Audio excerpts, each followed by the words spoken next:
નમસ્કાર દર્શક મિત્રો, સ્વાગત છે આપ સર્વેનું જીડીપીએલ જુનાગઢ ન્યૂઝમાં।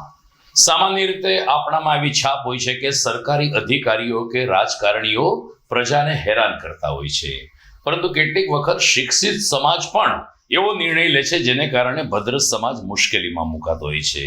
જી હા, વાત કરવાની છે આજની બેંક હડતાલની।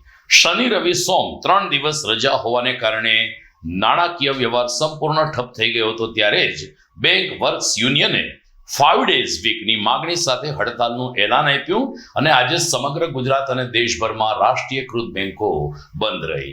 3 દિવસની રજા અને ચોથા દિવસે હડતાલ, વિચારી શકીએ છીએ કે અર્થતંત્ર કેટલું ખોટવાઈ શકે છે। ખેર, બેંક હડતાલ હતી જેને કારણે આજે લોકોને બેંકે ધક્કા થયા અને નાણાકીય વ્યવહાર પણ અટકી ગયો અને આવી રૂટીન સમસ્યાઓ માટે આપણે હવે સામાન્ય બની ગયા છે। ત્યારે જોઈએ આજના મુખ્ય સમાચાર।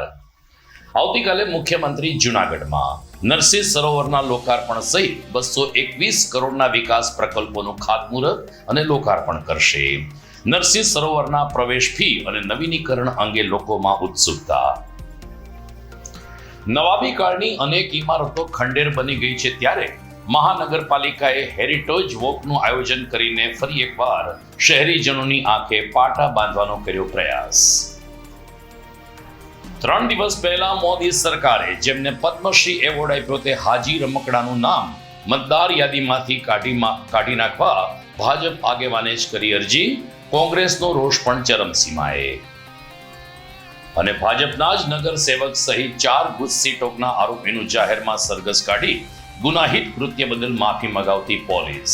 આરોપીઓના બેંક ખાતા અને મિલકત જપ્ત કરવાનું પણ શરૂ કરવામાં આવ્યું। આ તમામ સમાચાર આપણે વિગતવાર જોઈએ તે પહેલા લઈએ એક બ્રેક।